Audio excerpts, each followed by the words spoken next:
Friends, आज की short analysis में हम डिस्कस करेंगे REC स्टॉक के ऊपर, जिसका फुल फॉर्म है रूरल इलेक्ट्रिफिकेशन कॉरपोरेशन।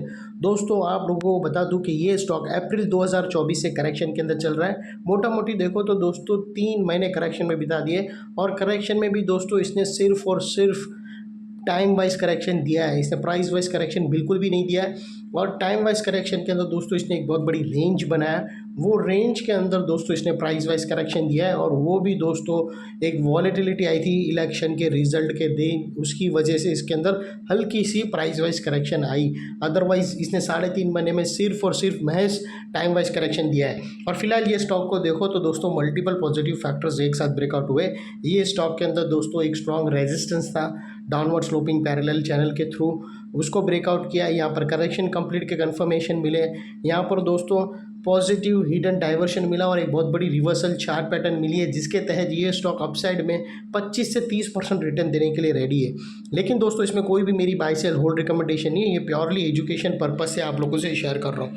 फ्रेंड्स, आप लोग देख सकते हो कि ये वो टॉप एरिया था जहाँ से करेक्शन का आगाज़ हुआ था, और ये कुछ ऐसी डाउनवर्ड स्लोपिंग पैरेलल चैनल बनी थी। और दोस्तों यही वो एरिया था जो वॉलेटिलिटी लाया था स्टॉक मार्केट में इलेक्शन के रिजल्ट के दिन, और इसके वजह से ही स्टॉक के अंदर प्राइस वाइज करेक्शन हुआ। और उस प्राइस वाइज करेक्शन के थ्रू उसने कुछ लोअर लोज भी हिट किए। दोस्तों अगर आप देखो तो पहला लोअर लोज यहाँ पर हिट हुआ, फर्स्ट लोअर लोज अगर आप देखो तो ये वाला हिट हुआ, सेकंड लोअर लोज यहाँ पर हिट हुआ, और थर्ड लोअर लोज यहाँ पर हिट हुआ। और जैसे ही दोस्तों ये downward sloping parallel channel upside में ब्रेकआउट हुई, इसने मल्टीपल हायर हाइज को ब्रेक किया और उसके above high volume sustain closing देकर कंफर्म कर दिया करेक्शन इज कंप्लीटेड। दो बड़ी चीज़ आसानी से हमें मिल गई।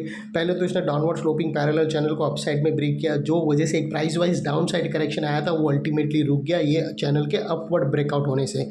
और सेकेंडली इसके अंदर जो कंटिन्यू लोअर लोज थे वो शिफ्ट होकर दोस्तों हायर हाइज लग गए, जो हमें कंफर्म करता है कि स्टॉक के अंदर बॉटम लग गया है और यहाँ पर correction completed. Unless and until कोई नया लोअर लोज हिट नहीं हो जाता है, तब तक हम मानकर चलेंगे कि यहाँ पर करेक्शन कंप्लीटेड, यहाँ पर बॉटम लग गई है। और सेकंड दोस्तों देख लेते हैं डाइवर्शन का पार्ट। तो दोस्तों अगर मैं आप लोगों को MACD डालकर दिखाऊँ तो यहाँ पर क्लियर कट हमें पॉजिटिव हिडन डाइवर्शन मिलता है।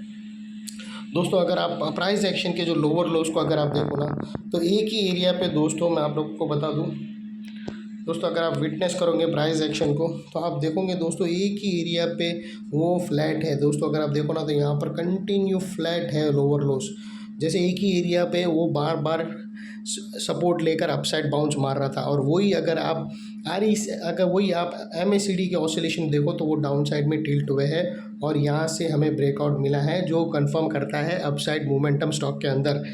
और सेकेंडली दोस्तों देख लेते हैं चार्ट पैटर्न। तो दोस्तों यहाँ पर जो चार्ट पैटर्न मिली वो ज़बरदस्त चार्ट पैटर्न है, और दोस्तों ये एक बहुत बड़ी रेंज थी। ऑलमोस्ट स्टॉक ने ऑलरेडी एक बार ये रेंज को ब्रेकआउट करने की पूरी कोशिश की, लेकिन इलेक्शन का जो रिज़ल्ट आया उसके वजह से ये रेंज अर्लियर जो ब्रेकआउट हुई थी वो फेल हो गई। बट अल्टीमेटली स्टॉक ने वापस उसको ब्रेकआउट किया है, और इसकी जो नेकलाइन है दोस्तों वो तकरीबन 599 के आसपास, यानी तकरीबन 600 के आसपास आती है। और दोस्तों ये जो इनसाइड रेंज है दोस्तों ये कोई छोटी मोटी रेंज नहीं है दोस्तों, 25 से 30% की है, जो ऑलमोस्ट अपसाइड ब्रेकआउट हो गई, और यहाँ से अनदर 25 to 30% रनअप के लिए स्टॉक रेडी है।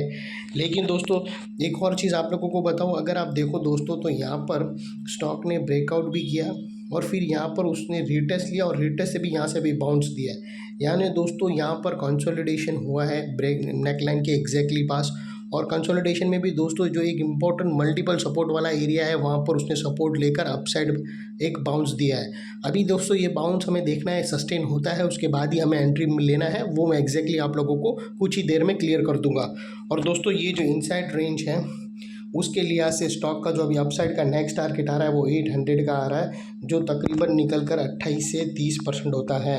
और दोस्तों अभी आपको एंट्री ऐसी कुछ लेना है कि आपको ये जो कंसोलिडेशन का जो टॉप स्विंग है ना, हायर स्विंग जो 654 है, जिसको हम वाइट में कर देते हैं, उसके अबाउ क्लोजिंग बेसिस पे तुम्हें स्टॉप लॉस, तुम्हें ट्रेड लेना है, तुम्हारी एंट्री लेनी है। तुम्हारी जो एंट्री है फ्रेंड्स वो 655 के ऊपर क्लोजिंग पर ही लेना है। जो कंसोलिडेशन यहाँ पर हुआ है, अभी यहाँ से एग्जैक्टली हमें एकदम नेकलाइन के पास से बाउंस मिला है। आप देख सकते हो ये ग्रीन लाइन एग्जैक्टली नेकलाइन के पास से ही उसने सपोर्ट लिया है, और वो लेना भी जायज़ था क्योंकि वहाँ एक बहुत बड़ी मल्टीपल पॉजिटिव वाली सपोर्ट बैठी है। तो दोस्तों अभी पॉसिबल है कि अभी ये जो बाउंस लिया है वो सस्टेन करेगा या वापस यहाँ पर रेजिस्टेंस फेस करेगा, या फिर कंटिन्यू और भी कंसोलिडेशन करके अगर वो नीचे ब्रेकडाउन करेगा तो हमें ये ट्रेड नहीं लेना है, हमें इसे छोड़ देना है। और अगर ये अपसाइड में ब्रेक करता है ये वाइट लाइन के ऊपर तो ही हम ट्रेड लेंगे, और तुम्हारा स्टॉप लॉस ये जो येलो लाइन है जो नेक लाइन के नीचे क्लोजिंग बेसिस पे तुम्हारा स्टॉप लॉस आएगा। तो दोस्तों वो लिहाज से अगर स्टॉप लॉस देखो तो आपका स्टॉप लॉस यहाँ पर आना चाहिए, जिसे हम रेड में कर देते हैं। 588 के नीचे क्लोजिंग बेसिस पे तुम्हें स्टॉप ट्रेड होता हुआ मिले, मतलब बिलो स्टॉप लॉस के नीचे क्लोजिंग मिल जावे तो वो तुम्हारा स्टॉप लॉस रहेगा। और जो वाइट लाइन है 655 के ऊपर क्लोजिंग मिल जावे तो वो तुम्हारी एंट्री पॉइंट रहेंगी। और वो लिहाज से अगर आप रिस्क टू रिवॉर्ड रेशो देखो तो आपका रिस्क का एरिया फ्रेंड्स इतना ही रहेगा और रिवॉर्ड का एरिया इतना बड़ा है। ये ऑलमोस्ट मोर देन 1:2 का risk to reward ratio REC जैसी कंपनी में ज़बरदस्त है दोस्तों। और रिटर्न का रेशियो भी दोस्तों 28 से 30% है, मतलब कोई नोटिस करना ये कोई छोटा रिटर्न नहीं है। और सेकेंडली दोस्तों इनकेस यहाँ पर अभी और एक बार एक चीज़ इंपॉर्टेंट ध्यान में रख लो कि दोस्तों अगर ये ऊपर की वाइट लाइन से पहले स्टॉक नीचे ब्रेकडाउन दे दिया क्लोजिंग बेसिस पे तो हमें ये ट्रेड नहीं लेना है, और यहाँ से और भी लोअर लो शूट होंगे और स्टॉक पॉसिबल है कि यहाँ पर और भी नीचे आ जावे। तो वो लिहाज से दोस्तों अपसाइड की वाइट लाइन ब्रेक होए क्लोजिंग बेसिस पे तो ही हमें एंट्री लेना है। और सेकेंडली दोस्तों ये जो नेक लाइन के पास वाला एरिया है ये बहुत ही इंपॉर्टेंट एरिया है, क्योंकि अगर आप देखो तो मल्टीपल पॉजिटिव फैक्टर्स यहाँ पर एक्शन में आते हुए मिले। यही एरिया पे दोस्तों downward sloping parallel channel upside में ब्रेकआउट होते हुए मिली। यही एरिया पे लोअर लोज हायर हाइज में शिफ्ट होते हुए मिले। यही एरिया पे दोस्तों पॉजिटिव हिडन डाइवर्शन हमें MACD के थ्रू मिला। और यही एरिया पे दोस्तों एक बहुत बड़ी reversal chart pattern parallel channel breakout होते हुए मिली। तो दोस्तों जो एरिया अभी तक एक स्ट्रॉन्ग रेजिस्टेंस था वो अल्टीमेटली स्ट्रॉन्ग सपोर्ट बनकर खड़ा है। और दोस्तों जैसे ही ये स्टॉक अपसाइड गया और नीचे आया तो यही एरिया ने दोस्तों उसको बाउंस दिया एक्स्ट्रा। यही एरिया सामने आके एक स्ट्रॉन्ग सपोर्ट का काम किया और स्टॉक को अपसाइड में बाउंस भी दिया। और इतने बड़े स्ट्रॉन्ग सपोर्ट के नीचे हमारा स्टॉप लॉस है जो आसानी से हीट नहीं होगा, लेकिन बाय एनी चांस अगर क्लोजिंग बेसिस पे हीट हो गया तो दोस्तों नो इफ नो बट सीधा स्टॉप लॉस देकर तुम्हें ट्रेड को क्लोज कर देना चाहिए।